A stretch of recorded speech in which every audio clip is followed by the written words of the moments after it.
Sa unang pagbasa, si propeta, isa tong propeta ha?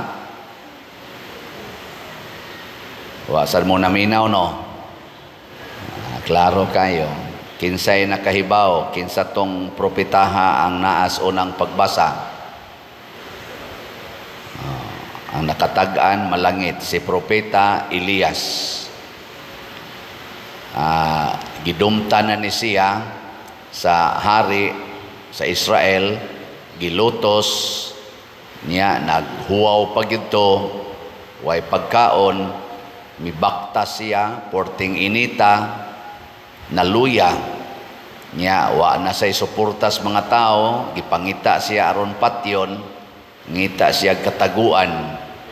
Mautong gikapoy naman kay siya, wa pagikaon, niingon na lang siya, patya na lang ko Ginoo. Di ba doon ay panahon kanang wa na kay pagkaon, awayon pagyud ka, daog-daogon pagyud, niya wa pa jud kay trabaho, unsa may imong isultis Ginoo? Parehasad ni Elias, patya na lang ko. Mao bitaw karon daghan kayong mga tao nga naghikog, malabibisan gani mga batan-on, kay ngano man nibati sila nga wa nay bili ang ilang kinabuhi. Patya na lang ko. Mao tong niduol ang anghel og gipakaon siya og gipainom atong tubig. Ug hangtod nabaskog siya, nakabiyahe. Kinahanglanon kaayo ang pagkaon sa atong panaw. Pero matud pas mga doctors, labi nas mga dietitian, nutritionist, kinahanglang pilio nato ang pagkaon. Dili tanang pagkaon makaayo, naasay pagkaon nga makadaot. Sige, lingay mong tupad. Ina ka nang imong gisigihag kaon, makaayo na. Ina ko no, makaayo na nimo. Ito, kanang gisigihan nimo rog inom, makaayo na nimo. Sige. Og si Kristo mi-offer ang pagkaon nga makahatag og kinabuhi nga dayon, kanang di na jud ka mamatay, kana mo'y pili ang klasihas pagkaon. Kay dunay pagkaon dinhi sa kalibutan, or hapit tanang pagkaon sa kalibutan, makapatay, dili makabuhi. Usa ra gyud ka pagkaon ang makahatag og kinabuhi nga way katapusan. Unsa man ang pagkauna, matud pa ni Kristo, ako ang akong unod maoy makahatag og kinabuhing way katapusan. Kanang ubang pagkaon pulos gina makamatay. So ay namurog kaon. Nya kanang inyong budget sa pagkaon ipalit nag slot. Unsa man? Okay o dili? Yana ko no be o ana? Ayaw na mo kaon ba? Gikan karon hangtod mo moabot sa langit. Nya ang inyong budget sa pamahaw paniudtog panihapon ipalit nag slot. Hurot dayon ning atong mga slots. Jotay na ra ba lang ni nahibilin? Pila na lang ni atong slot? Ang atong SBF DAG para sa atong kumbinto, ang atong halin 33,368 na, nya 26,632 pa ang available. O kani og di na mga oning mga nag-follow aning akong kuan, kani bisan sa ako lang nag-follow aning akong YouTube. Oh, pila na roy akong followers sa YouTube, mga 199,000. Og di lang ni sila mga on og mga usak semana nya ipalit. Ang buhi pa na pa kay mo follow na ako humas usak semana no. Nya ipalit dayon og slot. Hurot ni oy. Nya sige lang yung kaog Ginoo. Kaong yung Ginoo. Ana. Di lagi ta mamatay. Ana. So mo na roy atong kuan 26,632 na lang, tag 500 pesos per slot. Nya ang ato sang Mother Mary's Healing and Deliverance para sa kapilinya, oy jotay na lang kaayo. 508 na lang ka slots. Atong pakpakan bi ang namalit ani. Ato na ning hotdon ron. Hotdon tagi ni karong si Manaha ha. Din ani nato paabutag sunod Domingo.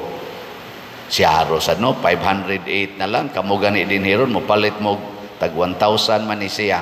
So ang pila ra ni ka budget sa pagkaon kung mag-budget mo pagkaon 200. So ato pa kinahanglang di mo mukaon og 5 ka adlaw. Di 5 ka adlaw ay mukaon kutob Sabado. Sabado pa mo mukaon, nya kaon la mo Ginoo kada adlaw. Mabuhi lagi mo kay ingo mas Kristo ana. Saman, tinuod ning akong gisulti o dili? Si Kristo 40 ka adlaw, 40 ka gabi wa mo kaon. Buhi kay ngadto matud pa niya, ang tao dili mabuhi sa pan lamang kundili sa matag pulong sa Dios. So si Kristo ningon siya ako mao ang pan. Dili day pan nga kanang pan gyud nga makaon. Kung dili ang tinuod ay nga pan mao ang pulong sa Dios nga nahimong tao. Pulong sa Dios. Mabuhi ta sa pulong sa Dios. Tinuod gyud na. Distingin na ninyo karon. Nya ang pulong sa Dios nag-ingon. Unsa may pulong sa Dios? Pamalit mo slat. Nya, mutuman mo ana dili. May kadili ko pader, patay na ka. Ug unsa may hinungdan? Ay, ang atong ikaduhang pagbasa ay nag-ingon diri. Unsa to? Ayaw ninyo pasuka ang Espiritu Santo. Nya unsa may makasuko sa Espiritu Santo? Matod pa diri, biyain ninyo ang tanang kayugot, kapungot, o kasuko. Ayaw na kamo pag siningkahay o pag insultuhay. Hikalimti ang bisan unsang kaligot-got.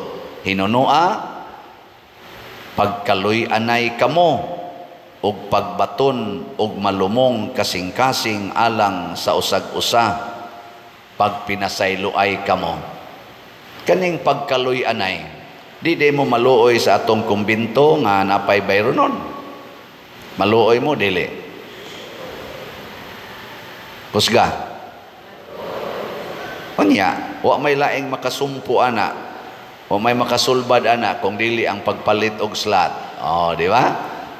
Tag 500 pesos ra na palitin ninyo og slot. Mga igsoon, ang tinuod gyud nga gipasabot ni Kristo nga ang pulong sa Dios atong sundon. Og ang pulong sa Dios nagtudlo nato unsaon pagpakigrelasyon sa usag-usa. Ang nakapadaghan ron sa kamatayon sa kalibutan kini gyung hisgutan dinhi kasuko, dili magpasayloay, kaligot-got, kana deng gubat karon nga way hunong, pulos man na kaligot-got, kasuko. Di ba? Purting daghanang nangamatay, daghan silag pagkaon pero wa nay kapuslanan, naa gani sila mga balay, wa nay kapuslanan kay naggubat naman, gipamiyaan, nya nangamatay sila na igos bala. Gilingi ay mong tupad. Ing nawa kay gikaligot-gutan ron, nawa kay gikalagutan. Nya mayong gani naa, inapatay gyud kang. Patay oy. Kana ding stress, ingon sila stress. Mao kunoy culprit sa daghan kaayong mga dagkong sakit sa tong lawas, apil na ng cancer, bisag unsa na lang mga sakit tungod na sa stress. Unsa man gyud makapastress? Ang mga bugat nga pagbati, kana bang hurts nga imong gipangtaguan diha sa imong kasing-kasing nga wa malimpyuhi. Ngano man kay di man mo pasaylo, nya ang pulong sa Ginoo nagingon man pasayloag kapituan kapito. Di. Na siya. Muna ang kamatayon nga gihisgutan sa Ginoo dinhi, dili ning kamatayon nato. Kay kung kini pang kamatayon nato mo'y gihisgutan si Kristo dili unta mamatay sa cross, si San Pedro Calungsod dili unta mamatay, ang ato mga santos, mga batanon kaayo, sama nilang centuries of the child Jesus, dili unta na mga matay nga batanon pa. Ang kamatayon nga gihisgutan ni Kristo, mga igsuon, mao gyud ang impyerno. Og inyo nang basahon sa Revelation chapter 20, kanang linaw nga kalayo nga gitawag og impyerno nato, gitawag na siyag ikaduhang kamatayon, ug mao na ginay tinuod nga kamatayon. Nya unsaon nato paglikay sa tinuod nga kamatayon? Sunda ang pulong sa Ginoo. Supaka ang pulong sa Ginoo, mamatay dayon ka. Unsaon man pag-ila nga padung nas impyerno ang tao, gilingi ako na imong tupad. Usab, ing naasa ka karon padong, impyerno o langit? Okay. Gusto mo nga ako mong sultihan sa pipila ka mga timaan? Ako naman yung gisultis una, pero ako lang balik-balikon. Mga pipila ka timaan nga ang tao padong nas impyerno? Gusto mo mahibaw? Ha? Review na lang ni. Ang unag yung timaan sa tao nga padong nas impyerno, unsa man? Bugat ug naong. Bugat bag naong. Ngano? Bisag musimba na sila. Mana na sila. Bugat kina sila naong. Nga ikaduha, timaan sa tao nga padong sa impyerno, dali kay masuko. Parihaning nagwali. Dali kay masuko. Gamay lang bikil, biyaw-yaw dayong suko dayo na. Nya dugay maulian. Dali masuko, dugay maulian. Ang sawan, wa mo maapilan eh. Ano na, patay na ka diya. Ano na, ikatulo, pero naidaghan ha, kanilang ikatulo. O para nako, daghan kay dinhi ang naigo. Ang tao nga padong sa impyerno, hadlok mamatay. Oh. Giling nga imong tupad. Hinaon sa man ka, hadlok ka mamatay. Nyamin gani, hadlok oy, padong ka sa impyerno. Kaya ang tanan nga padong sa langit, mangandoy gid nang mamatay. Kaya nga naman, kahibaw man sila nga inig kamatay nila dinhis kalibutan, musod sila anang kalipay nga way katapusan. Kinsa goy di mangandoy ana? Di ba? Pero kanang wa maminaw sa Ginoo, wa masayod sa pulong sa Ginoo nga nag-ingon, ang langit maoy lugar para nato, gani si Kristo ingon siya mag-andam kog lugar dito sa langit. Ug ang lugar sa akong amahan nindot kaayo, wala nay kasakit, walay kamatayon, wala nay sakit didto. Ug ang mutuo ni anang maong pulong mangandoy gyung mamatay. Pero kana mga taong hadlok mamatay, wa gid na mutuo kay padong na sila sa impyerno. Nabitaroy atong ako lang ning hisgutan ha, basigo nakakita sa tingay mo ani kana rong naa sa social media nga ning hatag og negative kaing comment sa atong administrasyon, labi na ni Bongbong Marcos og sa iya mga amigo, kana si Cathy Binag, Miss Cathy Binag, sunan ka ng iyang gipangsulti nga nahimo man na siyang 14 years nga kaning kapuyo sa usa sa mga close friends sa atong presidente. Nya mao iya rong gisigihag sulti nga mao lagi na nagdruga sila. Iyan ang gisulti. Purting piligruhas iyang gisulti oy.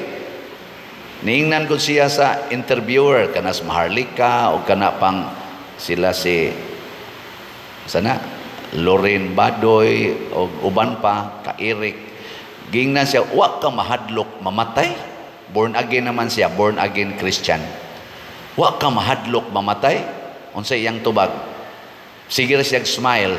Insa tinuod man, patyonon man gyud ko nila. Ila man gyud ko pangitaag paagi nga patyon karon. Tungod ani akong gisulti. Nya magsige siya katawa ba nga. Isa sa tinud anay no, kung naa na kita sa Ginoo, nga nagsunod na kita sa Ginoo, di kita mahadlok mamatay. Gani, excited kong mamatay, kay kahibaw ko nga ini kamatay nako, dritso jud ko sa langit. Kanindot anang mamatay, dritso na ko sa langit, pero kana sila, pulos na sila hadlok mamatay, kay kahibaw na sila nga padong na sila sa impierno. Naku, lupig man ko ani noong bayhana. Nakaingon bitaw ko, kay ako, ginyo ko rong ingnon, gusto na kang mamatay pa dir, maingon din ko, halina sa tingay ng tanang slatoy. Mura kong man, abisag ka mo, maingon mo, padir, okay na kag mamatay mo, ayaw sa padir, daghang pa kayong bayron nun diha. Bisa patingalis bisya palma, maingon gina nga, ayaw sa padir, kinsa may mutiwas og bayad anang inyong bayron nun. Kinsa may tuhuas mga tao mamaligyag slat, ikaw ra may mga bagagnaong diha nga nagbaligya ana. Ana ba? Anugunan ta, pero si Kati Binag sa iyang gipangsulti, ang iyang objective muadto ko sa langit. Sa una nga wala pa ko nibalik sa Ginoo, tipon pa ko nila, hadlok sa ko mamatay, ug para nako sakto kayo ang among gibuhat, pero karon nakita nako pagkaluoy sa atong nasod. Matod pa niya, di ko moingon hang tinuod na yang gisulti, kinahanglan pa ng pruibahan. Pero ang ako lang ba, relax kay siya nga nisulti. Ug bisan pag sinintruhay nagyumingon, nahibaw ba ka nga anytime karon nanay gasigig sunod nimo kay patio na kasa? Oo, kahibaw ko ana. Hibaw jud ko ana. Hasta akong mga anak kondisyon na sad sila nga kining akong gibuhat, patay gyud ko ani. Kay ilang term nga gamiton, gurgurin. Gurgurin ko ani. Pero pagka-relax, ngano man matod pa niya, ako ning kamatuoran. This is my truth, and before God I am telling the truth. Mao na ningon si Kristo, the truth will set you free. So kung ikaw siguro nga nagsulti kas tinuod, di ka mahadlok mamatay. Pero bakakon kay ka, hadlok jud ka mamatay, kay padung mangkas impierno. Gi katapos ang lingi si imong tupad be. Tapos ang lingi ing na sugod karon. Lingi ba? Ing na sugod karon, sabat na ko ba? Sugod karon, pwede na ko nimong patyon. Ing na kanon. Ing na di na jud ko masuko, bisag imo pa kong patyon. Nindota ada no. Ay uban ay gakusmod lang mga naong.